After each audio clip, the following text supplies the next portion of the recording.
Hey up everybody, my name's Joshua Morrison, director of Jonny Mozza's Lessons in Confidence. Today I want to talk a little bit about making art for the sake of other artists and how that's not really the ideal, it's not really what you set out to do. Nobody sets out to make a bit of art just for other artists to go, ooh, isn't that quite interesting, right?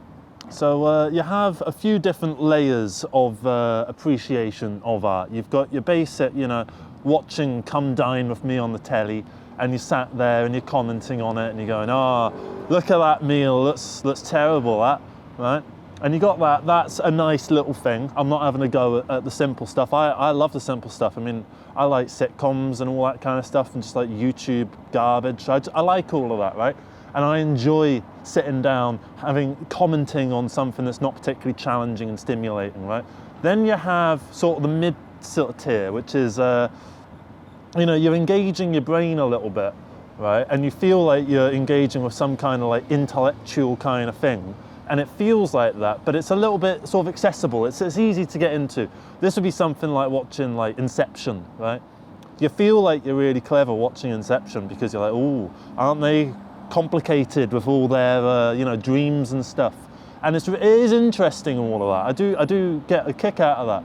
And when I say tiers for this, by the way, it's not to denigrate the simplistic stuff or to try and put the complicated stuff on a pedestal, right?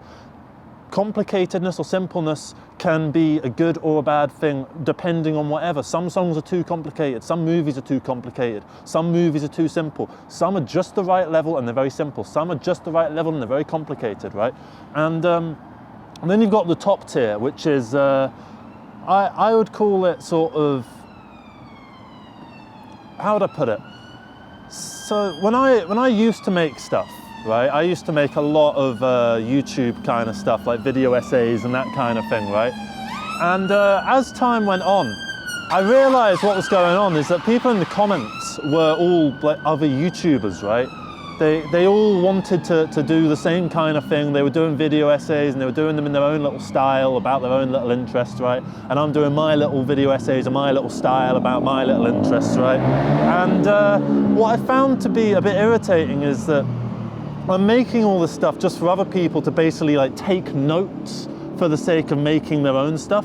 Now I do like the fact that other creators watch the things that I do and the idea that you can inspire someone to create their own thing, right? But I don't think that should be the sole goal of a bit of art, Say you're making a movie, right? And the movie is a very personal tragedy that's really deep and connects to you, and it's about something that was really significant in your life, right?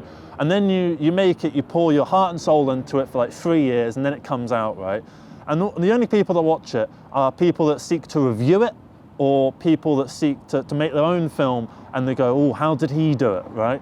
Or you've got, I don't know, other sort of like critique kind of people. You can kind of lump that in with the reviewers, right? So yeah, sure, they're reviewing it, but when someone reviews a thing and they're watching it, yeah, they are engaging their brain and they are doing the simplistic level of commenting, but they're not quite doing that mid-tier thing of actually sitting down and like forcefully engaging themselves with it because they're in review mode. Even if they say that they're not in review mode, they kind of are in review mode. They're sitting there going, how can I, what is the plot doing here? What's the character doing here? And obviously some of that is just interpretive, the essence of media and trying to interpret stories and fiction and stuff into something that's legible in our own little mind's eye, right? And that's all well and good, but I don't know, you kind of want people to, you want someone to engage with your thing just for the sake of it.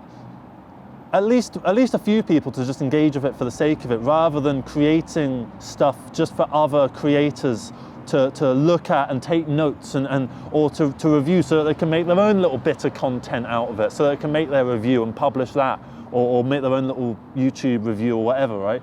You want people to engage with you who aren't necessarily creatives. I'm not, by the way, when I'm saying this, I don't mean it as exclusive. You don't want creatives watching your stuff. Of course you do. I love the fact that creatives watch my stuff, and that I get so much joy out of seeing people that do like this kind of thing, like these long stream of consciousness, one take kind of things out and about.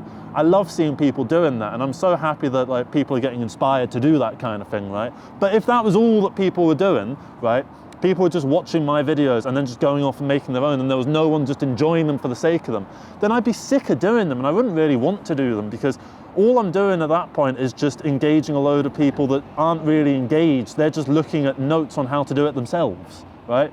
And I want people to take notes from stuff, and I take notes from all sorts of things and figure out how I can apply it to, like, if I see something I like, I figure out kind of what they're doing and how I can apply it in my own little way and all that kind of stuff. And that's all well and good. And I'm glad that we can have that. But at the same time, I just feel like it's difficult to sort of say, because I feel like I'm coming off quite cynical. I sort of feel like I'm sort of saying, I don't want creators watching my stuff. I do. I love the fact that creators are watching stuff like this, and they're taking inspiration and they're taking notes and they're applying those notes to their own future, right? For their future purposes. That's all well and good. But at the same time, you want people that are just like normal people, that aren't creators, that aren't artists, that aren't video content creators, right? You want a lot of those, the majority of people watching your stuff, to be those kind of people, because they're going to be the ones that are doing that lower tier of you know, just sitting there and commenting on it, or just sitting and watching it and vaguely engaging with something that's like, these videos aren't particularly challenging. There's something that you can just chuck on while you're at the gym, or like while you're going to bed, or while you're cooking or doing the washing up or whatever.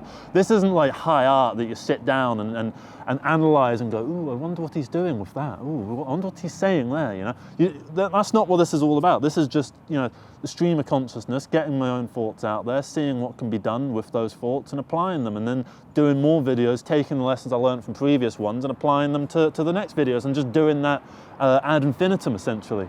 And I like doing that, and it's really fun to see that people are getting something out of this. And I mean that on more of a level than just taking inspiration for their own bit of content, right? Because when I was making those video essays, and it was just people, like the only people that were watching them were people that wanted to go out and make their own video essays and stuff, I felt like I wasn't creating for any worth. I felt like I wasn't creating for anyone to enjoy. I felt like I was creating like GCSE textbooks for people to study. So, like, and no one likes reading a GCSE textbook, and that's what I was doing. That's what I was writing, basically. Because the only people that were engaging with the stuff that I was making were people that wanted to make the same thing as me. And they were looking at what I was doing going, oh, I wonder what he's done there. Oh yeah, I'm gonna try and do something like that, you know? And I'm not like someone that'd be like, ooh, they ripped me off or whatever. Like, you can rip this off, I don't care. Like, I'm not the first person who thought of talking to a camera. Oh yeah, loads of people have done that. People do that all the time. Like, people do them in little studios, they do them in their bedroom, they do them like out on the street, all sorts of places, right? And it's good. I like the fact that people are out there doing this. It's so, you know, rewarding, the fact that people are engaging with what I do, right? And then I like the fact that some are watching these and then going off and making their own thing out of it. There's a few channels that I don't have a list to remember them, right? But there's people like all across the world. I remember there's a guy in Japan called Tantra Sambal. There's a guy that's up north, I can't remember his name, and there's a guy in America who's doing them. And then there's a few others that do them like from inside a bedroom and stuff, but it's still the same kind of stream of consciousness thing. And I like the fact that people are watching and getting that little bit of engagement. But at the same time, when you're making stuff, you want your target audience to not be other creators, because there's not many creators out there, you know? We're probably like 1% of the total population. Not many people have made a film, not many people have written a book, not many people have like composed an album, okay? You're unique in that sense. If you are one of those people and you're watching this and you're taking little notes on like, oh, I wonder what he's doing there, I'm gonna try and do some of that, right? You're very unique in that regard, and you should be grateful for your creative mind, always. And when you do make something that resonates with people, because that's the key, I think it's the fact that when you're getting people that aren't other creatives, those people are more able to resonate with stuff. It's hard for me to resonate with things because I'm constantly in work creating mode, trying to make my own little thing and seeing what they're doing and going, oh, I like that. Even when I'm listening to music, I was listening to music on the way here and I heard a drum fill and I was like, oh, that's a really good drum fill. I want to use something like that. And it's like, why can't I just appreciate the drum fill for what it is? It's a really good drum fill. Why can't I just listen to it and go, oh, that was good? I have to sit there and go, how can I do it in my own way, right?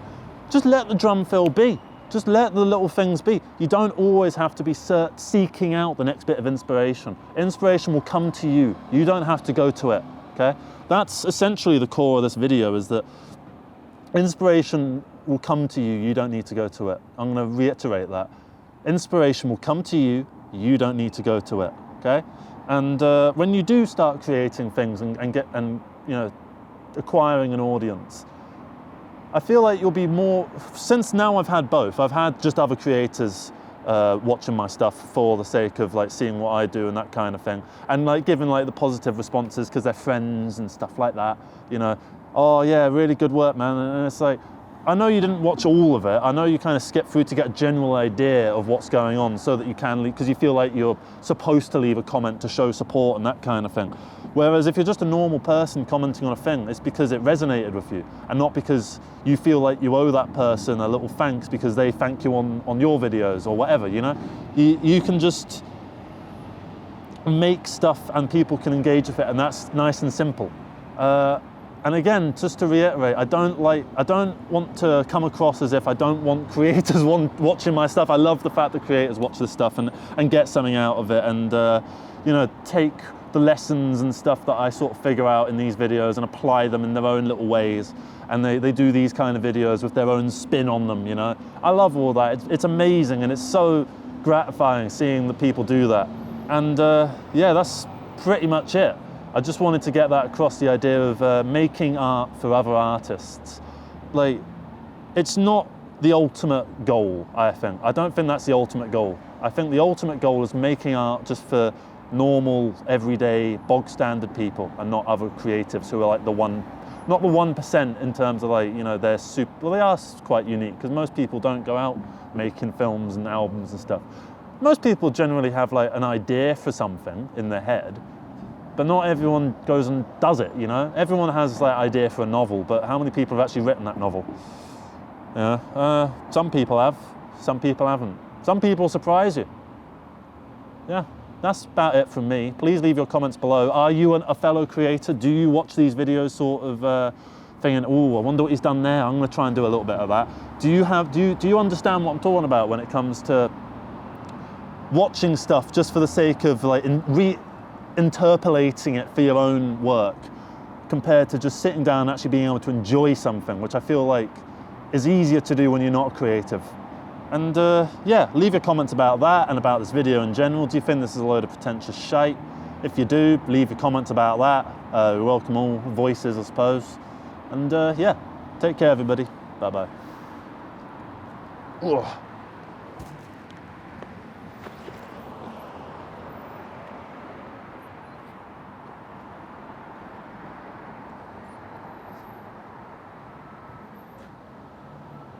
Hey up, everybody. My name's Joshua Morrison, director of Jonny Mozza's Lessons in Confidence. Today, I want to talk to you a little bit about the imperfections within filmmaking and how you can often worry far too much about the imperfections that go on. So, one of my favourite TV shows out there in the history of television is Fawlty Towers, right? And it's a sitcom, 2 series, right? And I've watched it so many times, to the point now where when I watch it, I'm spotting new little imperfections all the time. I'm spotting the shadow of the boom pole. I'm spotting the little shake of the tripod. I'm noticing that the set is really like flimsy. If someone hits a wall, the whole wall shakes. I'm noticing little things like that, right? And I got me thinking, when I first watched this, I still saw all of that. I still interpreted all of those little imperfections, and yet it didn't get in the way of my enjoyment of the show. It didn't stop me from enjoying it. And so many of your favourite films, so many of your favourite TV series have these little technical flaws. Some of the best mixed albums out there have that background hiss if you listen with good enough headphones. So many of your favourite films have a few scenes of bad audio. The film that I want to make a point about is Dark City. It came out in 1998, and it's a whole sci-fi thing, kind of cyberpunk. And one of the things that happens in it is a nightclub scene. And what I noticed about this nightclub scene, the first time I watched it, right, was just how bad the audio was. It was fucking atrocious. It was terrible, this audio, honest to God. It genuinely sounded like student film level of awful.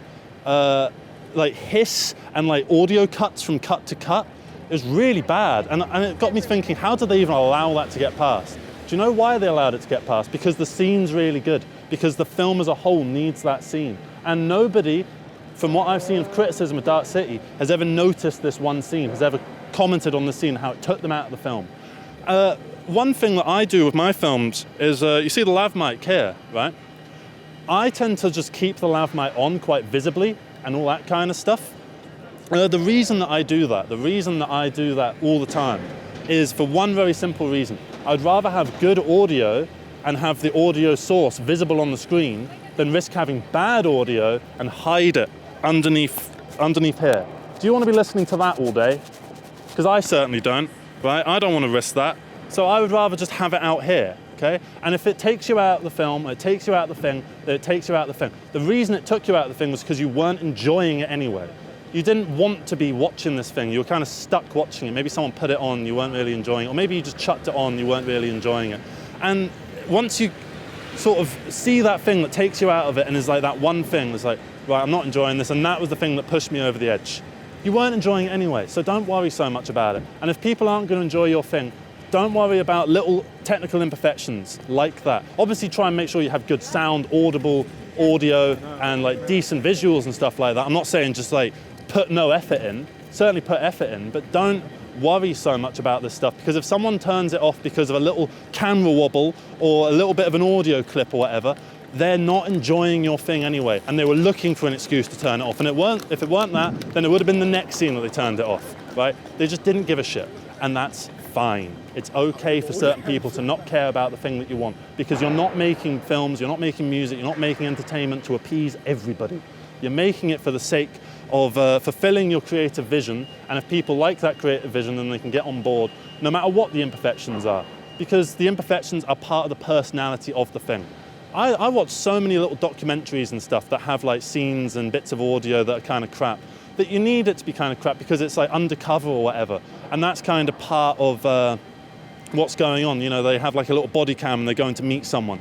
Like, I'm not expecting that to be like this big cinematic thing, because if it were, then it would kind of take me out of it and it would make me think that it's fake, right? So you don't need to have the best technical thing. Sometimes having the best technical prowess isn't the ideal. Sometimes having something that's a bit more lo-fi, a little bit more gritty and down to earth and low budget is actually more beneficial to the project than having something that's like massive and big with like loads of boom audio and you know, set design and all that kind of stuff. You don't always need that. Sometimes you do, but not always. And if you can make stuff with the limitations that you have towards the budgets that you're capable of providing, then you will be making better content, more suitable content for the audiences that you're trying to approach, and they'll be more creatively fulfilling because it will feel like you rather than feeling like you trying to copy your inspirations and that kind of thing. So that's basically the core of the video. So thank you so much for watching this one. If you've noticed that this one was a little bit shaky, that was kind of the point of it.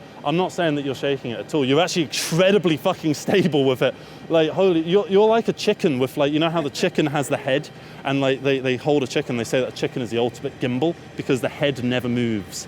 It's kind of like that, but if you notice a single wobble, right, did it take you out of it? No, because you enjoy this content anyway. So thank you for enjoying this content. Thank you for enjoying the things that I do. Thank you for being a part of this. I love you all. Please leave your comments below about your thoughts on this topic. Do you think that I'm completely wrong? If so, please tell me why. Do you think I'm completely right? If so, well, you don't need to tell me why, because it's evident from the video. So that's basically it. Thank you very much for watching, and I'll see you in a couple of days in the next video. Take care, everybody. Bye-bye.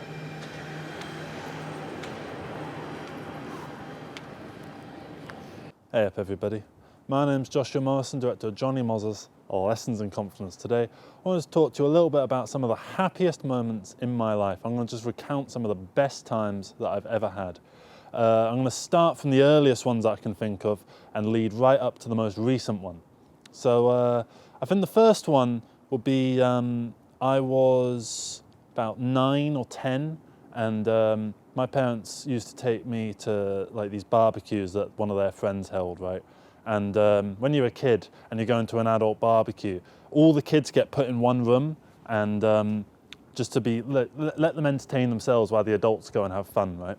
So we're in there. I remember watching Return of the King, right? It was on Sky TV or something like that, right, with adverts and stuff. And I remember watching the spider fight, and just really falling in love with the Lord of the Rings films at that point, just from seeing that. And after that, I went and watched the whole thing, and it was just really, it's a really good film series, you know? Like, I think everyone can agree with that. And later on in that night, it got to like 2 in the morning. I think it was for bonfire night or something like that. It was November the 5th. After that, all the adults took these fireworks down to the bottom of this really big garden that they had. And they let me light one of the fireworks. Oh, that was so much fun. I really enjoyed that. And it got to like 3 in the morning. And, you know, when you're 9, staying up until 3 in the morning is like the coolest thing ever. You know, you can't beat that. And so I really quite well remember that. We went a few times. We probably went to like 5 or 6 of these barbecues, but that's the one that sticks out in my memory the most. And then, you know, going through high school, what I liked to do, I did have friends, but I didn't like to hang out with them particularly. I preferred to go to the library during the, you know, the break and lunch period. And I would sit on one of the library computers and I would just write this story. I had this idea for a story called Terry Terrible. It was a complete rip-off of Horrid Henry, right? And the way that the story kind of played out was there was this like basically evil school that was like a Nazi school essentially. It wasn't like Nazi ideology, but it was just like, it was so strict. It was like the strictest place ever, and if you took a step out of line, they basically like beat you into the ground, right? And this kid Terry Terrible gets sent there, right? And it's this whole long thing of him just getting there and having to escape. And I wrote about 200 pages of that. And I remember just really enjoying, you know, lunch period starts, I go and get my food, I eat that as quick as possible, and then I sprint to the library and I sit down at the computer. I had the same computer each time, made sure that was the one because that was the one that had my story on it. And I would get it up and I would just write, and I'd try and write like 10 pages a day. And I got about 200 pages of it done, and it got to the summer holidays and I was thinking, right, first month when I get back, I'll have this finished and it'll be 300 pages and it'll be done, right? And it's a little bit of a sad one actually, because I came back from the summer holidays and I went back on the computer, and it turns out that they wipe all the computers during the summer holidays. So I was a bit pissed off, to be honest. But that aside, that little bit of negativity aside, just going in and writing all the time, every day, it was so wonderful. And I think that's probably what kind of sparked me to be creative going forwards. And since then I've constantly been writing, drawing, that kind of thing. Right after that, whenever I would get home, I would go on my little laptop that I got when I was about 13, and I started crafting this world, right, which I will do a video about. But crafting this world was so much fun. It was so wonderful, just making up these like alien races and like seeing how, like the little politics that plays out between them. And it was kind of a rip-off of Mass Effect and a bit of a rip-off of the Elder Scrolls, and there's one bit where it rips off Fallout, and it rips off some of my favourite games and movies and stuff like that. You know, it wasn't wholly original or anything like that, but it was so much fun to just get back and just start thinking about things that could be happening and the stories that could play out in this world. And I basically lived in this world for like a year, making up my own characters, making up my own events, making my own stories and that kind of thing. And I remember really vividly, there was this one time that I kept trying to write this little short story, and I was kind of struggling to write this short story. I could never get more than a couple pages in because I kept rewriting the first couple pages, right? And every time, because in this bit, these first couple pages, like this character is walking down this road and it's really rainy out, right? And I'm describing the scenery and the landscape and that kind of thing, and the fact it's so rainy and the environment, right? And this character within it. And every time I would start explaining like the rain, how it's like, you know, drowning him down and like all that kind of stuff, it would start raining. It would piss down with rain really, really thoroughly, like way more than this. Every time. I wrote it like 5 different times over the course of a month trying to get this thing down. And I couldn't get it down, but every time I did write it, I had a little hot chocolate that I was just drinking from the hot chocolate, right? I had a little packet of crisps, right? And it would just start raining, and it was so nice. It was really just calming. You know those little YouTube videos that, like, you know, 8 hours of a fireplace to go to sleep to, that kind of thing. Or like 8 hours of like calming beach sounds to go to sleep to. It was that kind of thing, but for real life. It was really quite nice and quaint and just pleasant. So that was, those are some earlier sort of memories. And then those are quite indoorsy, sort of isolated sort of ones. So let's go to another one, which takes place around here actually. This is Warren Farm. This is a place that I've been coming to for a long, long time, that I first came to when I was 13. I've told that story in particular. But there was one time that we came here, we went to a house party, right? And it got to like 2 in the morning. And the friend whose house I was at, they lived just down the road from here. And I sort of said, should we go to Warren Farm? Should we go to Warren Farm? And it was 1 in the morning, we were all a little bit drunk. And I said, let's go to Warren Farm, let's go to Warren Farm. We all kitted up and we came down to Warren Farm in the middle of the night with our little flashlights and stuff, scattered out the place. And it was all a little bit freaky because it's late at night and, you know, it's a miserable sort of looking area. And it, you know, it was a bit intense, you know. And we went into that building that you can see just in the background, right? We went in there and it's like this indoor sort of gymnasium, right? And we just wandered around there. It was the first time actually being able to get inside there, right? And we just like kicked the buckets around and just like threw shit around and just like had a laugh. And I remember laughing more than I'd ever laughed in my life up until that point. I remember like full on like fits of wheezing laughter on the ground, right? And I don't remember what I was laughing at in particular, but I just remember that moment. And then I remember it was the middle of summer, so we stayed here until about 3:30, and the sun started to rise, and we were sitting up there, right? And we were all having a bit of a smoke and just like had our last couple of cans of the night and stuff.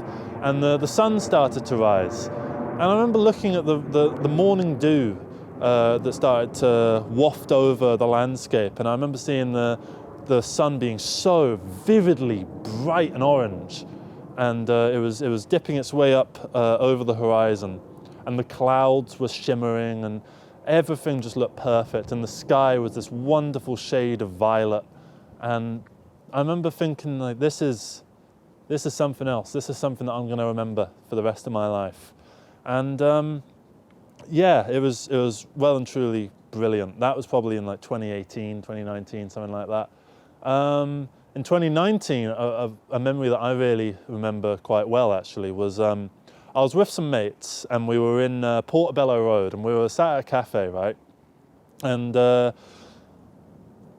was this big thing going on the other side of the road. Loads of people meeting up and like talking and stuff like that. And there seemed to be some jazz music playing from inside this building, and more people, like they were all coming out of the building and they were all surrounding this building. And I was really curious as to what was going on, and I sort of said to my friends, like, do you know what's going on over there? And they didn't have a clue. So I said to one of my friends, can you roll me a cigarette? And so he rolls me a cigarette, right? And then he gives it to me, and then he goes to give me a lighter. And I said, no, don't give me a lighter. So I go up I get up, and I take the cigarette over to the crowd, right? And I'm just wandering around, and I find someone to ask for a lighter. And now that I've done that and I've asked for the lighter, there's a bit of a conversation that can begin. So I kind of asked, what's going on here? And it turns out it was a book launch, and there was this kid that, he's a semi-famous kid actually, and I can't remember his name, but he'd written this poetry book, and it was quite a good poetry book. And I got to read a couple bits of it, and I had a quick chat with him and some of his family. All his friends and family and like various professionals that he knew were all there, and there was a big jazz band inside with saxophones and stuff, and it was lovely. And now that we're all in, right, I brought my friends into the building, right, and there was all this free booze, so much. There was just wine bottles as far as the eye could see. And so I picked one up and I was like, oh, how much? And they said, oh, just go for it, mate. And I was like, I can just go for it. So we sat in there, listening to this jazz music, chilling out, drinking a few bottles of wine, talking to whoever comes up and just like engaging in little conversations about poetry and stuff like that. I remember we had one particular good discussion about nihilist sort of poetry. And like, I'm not a nihilist in particular, but it's really interesting to hear from nihilists and hear their sort of take on the world and that kind of thing. And it's a really engaging conversation. There was a lot of engaging intellectual kind of conversations. And we left and we stumbled back a little bit after what was a little bit too much wine, right? And we were just talking to each other and we were like, this sort of thing shouldn't be happening. This sort of thing doesn't normally happen. Like, what was this? This was just the community coming together, and we got to go somewhere we don't normally go and be in an environment that we're not normally in. And it was all just through sheer coincidence of just us being there and these people being there. And it was just that one move, that one thing of getting up and talking to someone that allowed us to ingratiate into this little communal gathering for this book launch. And it's a good little book. It's a little book of poetry, and there's some bits where they play with the form and that kind of thing, and it's nice. And that moment was really something that stuck with me, and it's kind of the thing that I like to make a lot of videos about community and how like there's a big community out there and you just sort of need to engage with it, and then you'll find yourself in weird and interesting places. And that was the first time that I realized that in the flesh. Was just going up to that person, asking for the lighter, and then getting in all these little conversations, and then getting all this free booze and listening to this free jazz music, and it was just wonderful. It was so much fun. And then I think fast forward a little bit, because the pandemic happens, and there's not much that can really be said about the pandemic. And then in 2021, I started filming my movie, my first feature film, Sheffield Psychedelic, which is still not out yet. I'm sorry about that, by the way. It's nearly done, but it's not finished yet. Yes, which I do apologise for. But we did 6 days of filming, and it was up north, right? And we were setting things up for so long, me and this guy. We were setting things up for this film for so long, stressing out, staying up until like 2 in the morning every night, like drafting up emails for people and sorting out script and sorting out this and sorting out locations and everything, right? There's so many things that go into a film. And we decided that we had 6 days in a row to complete this film. It's a feature film. 6 days of shooting is not very much. If you know anything about making films, they normally take like 20, 30 days, right? So we're kind of taking the piss a little bit. And we did day 1, and we did day 2, and we did day 3, and like, I did these videos where I kind of just talked about the day that we had and that kind of thing, which will be in a big making of documentary at some point that I'll make, which I haven't even started making yet. But I noticed in these videos that I'm so tired. The bags under my eyes are huge. They're like full Waitrose shopping bags, full of shopping. That's what they're like, these bags under my eyes, right? And I remember the last day of filming, we went into the Peak District to do the climax of the film, and there'd been a few dropouts, and the whole thing in the climax was there was going to be this show-off, showdown with the mafia sort of thing, right? And we had all these different people that needed to come in with cars and stuff, and there was going to be a tiny little chase sequence and that kind of thing. And people were dropping out, and it looked like we weren't going to be able to do that. And this was the last day of filming, and I remember being in the car. I remember arranging it so that I was in the car with the 3 actors. And I remember saying distinctly, I want a climax to my fucking movie. I'm not going home without a third act, right? And so I started quite manically refiguring out the entire nature of the climax. And I found a new way of writing this climax that we could do with the resources that we had. And I was quite desperately calling up the other members of the crew to tell them the plan, and then when they get there that we need to get right into it because we're fighting the sunset and all that sort of stuff. And then it started snowing. It started fucking snowing for this thing, which was just kind of perfect because it looks so good on camera, right? And I remember when we got up the hill, we went up this big hill, and the wind was blowing through our hair, but it didn't matter because we had some of the best sound guys in the universe. We were filming these crazy sequences of like running around and like fighting and stuff. And I remember when we wrapped, I remember just feeling this insane sense of satisfaction. We'd fucking done it. We had completed filming of this thing that seemed so impossible, where so many things could have gone wrong. Like, I've never been to Sheffield in my life before this point, and suddenly I've made a film there, right? And I remember we were on the drive back, and I remember just like leaning back in the car, just like this. Wow. I was a passenger, by the way. I've done it. And that feeling really stuck with me. And yeah, that was bliss. And that's that's the invigorating love for filmmaking that I have, that was just brought into the flesh at that point. And nothing, I wouldn't say nothing ever beat it, but it was absolutely divine. And let me think of other times that were really good. I I think in the past 5 months or so, I've been having a really good time with it lately. Just in general, it's just like life just turned around and just decided, Josh, you've been having a hard time lately. Let me just give you some happiness. And so life gave me some happiness, right? And found the most amazing woman to like, you know, have a relationship with. And a couple of weeks ago, I stayed at her house for a few days, right? And it was a bit of a getaway, and we kind of just, I remember we were sat on the sofa watching some telly. I can't remember what we were watching, but I remember just like sitting there, and I remember thinking, this is fucking heaven. This is brilliant. Nothing could beat this. And yeah, it was a really quiet moment, but it was a real moment of serenity. And then on the last day, I had everything packed up, ready to go. And she was in the kitchen doing something or other. And I was in the living room. And I was just looking out the window, right? And they have these little bird feeder things, right? And I was just staring at these little like sparrows or hummingbirds, whatever the fuck they were, right? Just like going in and just, I don't know what I'm doing. I'm trying to be a bird eating bird feed, right? But I sat and watched these birds for a good 5 minutes or so, right?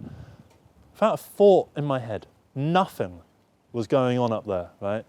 And I remember realizing that after about 5 minutes, and I thought, wow, I've not been thinking about anything.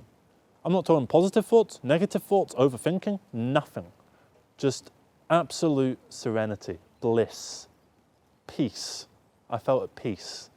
And, you know, there's two forms of the best moments of your life. There's the active ones where there's these huge events that go on that are larger than life, and you're in the midst of it, and they're fun stories to tell to people down the line.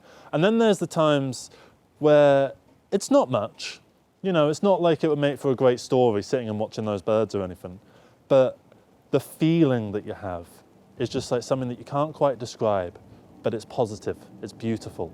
And I remember sitting there thinking, this is one of the best moments of my life. And it's so simple, just looking out the window. I look out the window all the fucking time, but this time was different. There was something about it that I can't quite put into words. It was almost like a liminal space, but like a nice version of it, like a posital space, right? Just sitting watching this, where I just felt this overwhelming sense of peace and happiness and contentedness. And I don't think anything could quite beat that. Obviously, you can have your crazy, active memories, like that time when I finished that film and then we were running around doing crazy things, or like when I went out at like 1 a.m. with my friends, like all drunk, going around, like shooting the shit and talking shite and stuff. And those are all fun, positive memories. But, you know, it's nice that we have both. And I think everyone has lots of positive memories. And I'd like to see more people make some videos in this sort of way, just recounting their finest tales, the moments where they felt the best, the times when it felt like everything was all right. I'd like to hear some of that from you, not just in the form of comments, but in response videos. Just make a video like this, go somewhere, or just stay inside, which, you know, I wouldn't blame you because it's fucking pissing it down, right? And just talk about some of the nicest things that have ever happened to you, and some of the finest, most positive memories that you've ever had. And those are some of mine. I'll probably do another one of these at some point, talking about more positive memories. I'll write some down. I haven't even bothered writing any down. I should have made a list, and then I could have gone through the list. But I'll do that next time. And I'll make another one like this, because it's been quite fun. And I'm in a much better mood having made this video compared to where I was before. And it's not even like I was in a bad mood before, but I was just kind of on autopilot. But now I feel genuine, like quite nice and happy. So yeah. Thank you very much for watching this video, everybody. Hope you have a good rest of the day. And yeah, I'd love to know what some of the most positive memories are in your life. Thank you very much for watching, and take care, everybody. Bye-bye.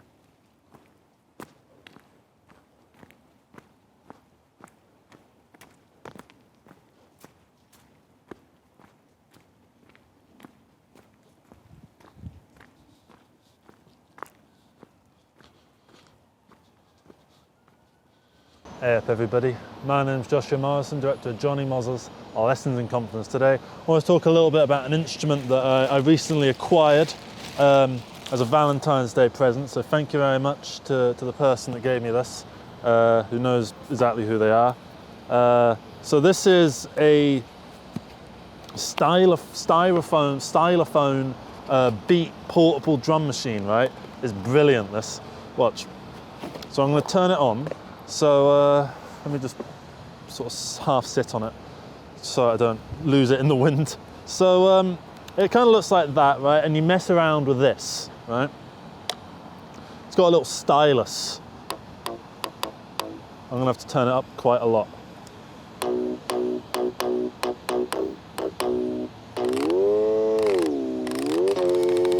So I love this thing, right? It's so cool. There's bass and there's drums, right? And the idea is that you can make your own little beats with it. So I've been trying to figure it out. It's very difficult to actually figure this thing out. So let's start off with doing some drums. You kind of flick between drums and bass with this, and then you flick between sounds with this, right? So let's start off with a bit of drum noises, right? So that's that. Hang on, where's kick? Where's kick?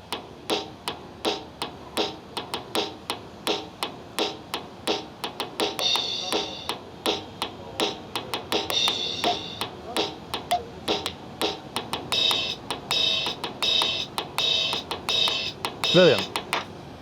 So I love this.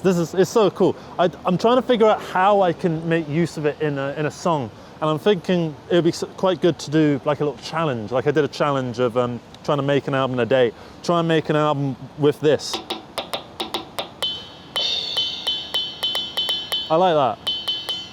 Oh, and there's also, I'm using the rock setting right now. Let's try techno.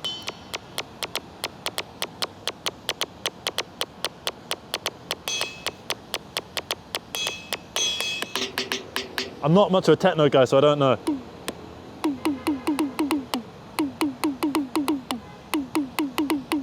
It's brilliant, isn't it?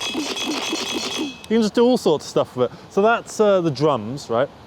Now let's go to bass, and I'll tell you a little bit about the bass. I'm going to switch to hip.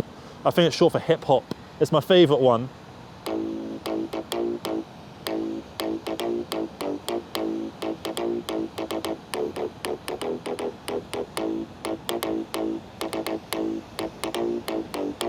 And also, it kind of does this, I don't know what kind of music Stormzy makes, right? But it kind of sounds like Stormzy.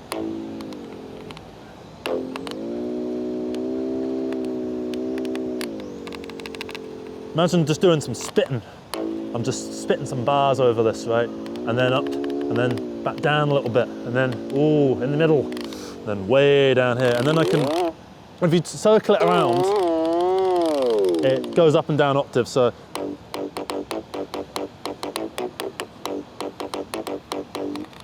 And I like the smoothness of going up and down. It's really cool.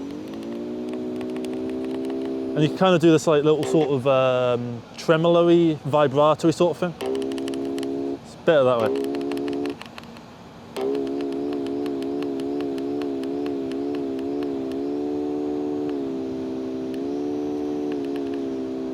And now let's do some fucking microtone and stuff.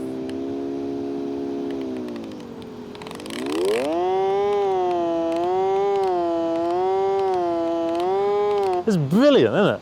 Like, I know that this whole video is a load of arse and it's just me going, duh, duh, duh. It's cool, isn't it? Duh, duh, duh. It's brilliant. But you can do different sounds, you can do more of a box. I don't know what box means, I think it's beatbox.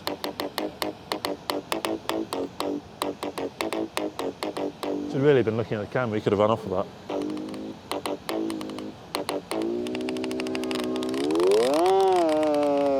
It's about trying to control it. I'm struggling to control it, but there's a song that I'm doing for the new album called Lost Little Lizard, and it kind of goes.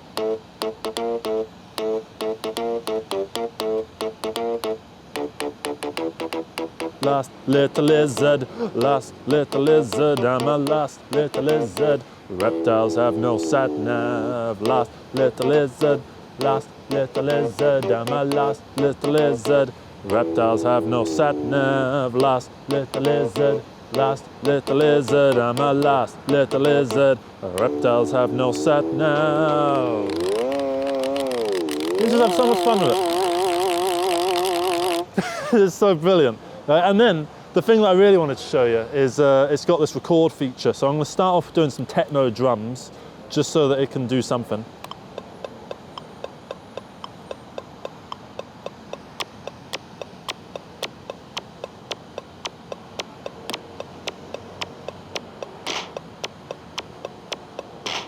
Okay. Okay, we got something there.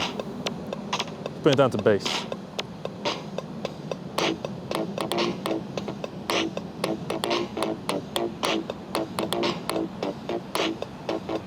Oh shit, it's because it's still recording.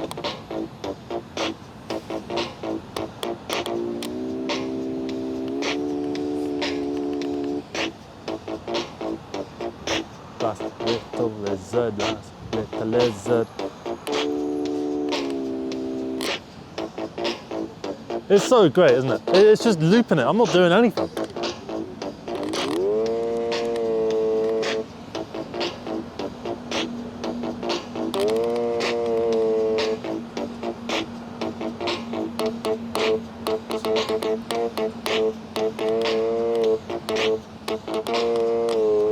I don't have a clue how to use it, but I couldn't even get to do a beat before I started this video.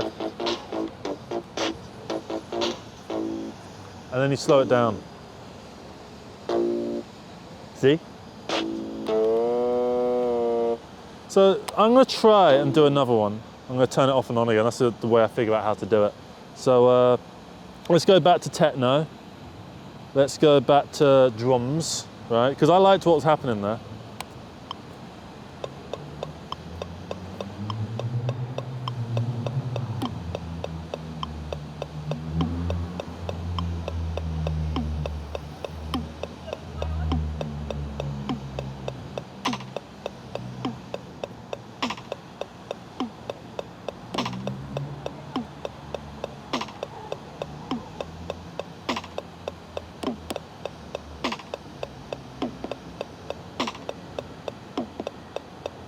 Okay, that'll do.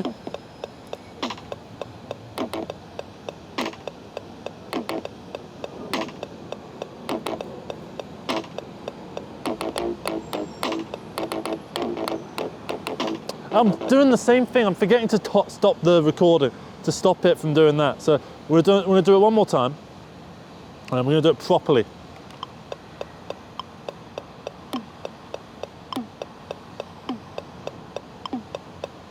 I fucked it up. I'm going to do it again. Give me a click. Click for me, please.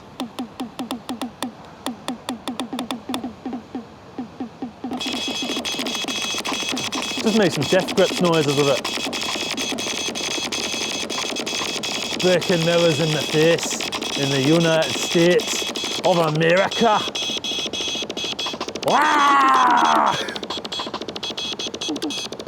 What's this? Gabba music now. It's fucking annoying. So yeah, this is my Valentine's Day present. I love it. I got her a Grateful Dead record. I can't remember. It's the one that came out in 1974, a studio album. It's got an album art that looks a bit spacey. Listened to it today. It was quite good. I say it was quite good. It's really fucking good. It's the Grateful Dead, isn't it? So yeah, that's just me not being able to sort of, you know, be, what's the word, emotional about stuff. Kind of going, oh my God, isn't that brilliant? You know, I'm not good at that. I'm more like, oh, that's all right, isn't it? Right? This though, this is fucking sweet.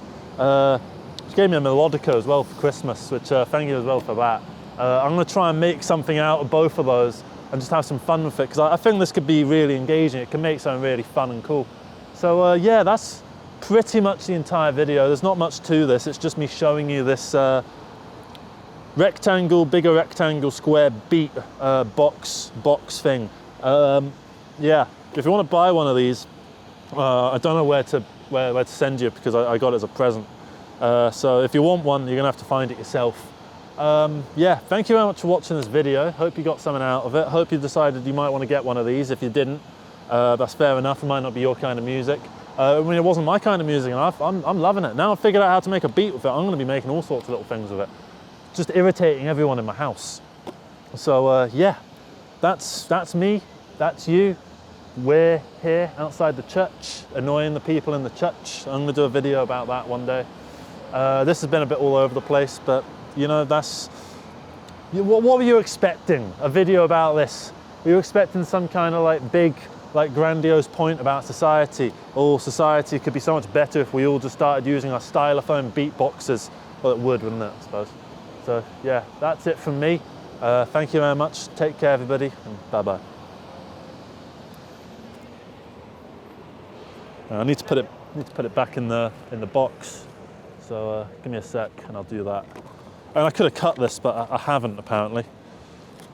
Or maybe I have, and I just no, you're not seeing it, but I don't think I have. There we are. It went in properly before, like this didn't flap out the side. I don't know what I've done. Oh well. It came in wrapping paper, but like wrapping paper doesn't stick around.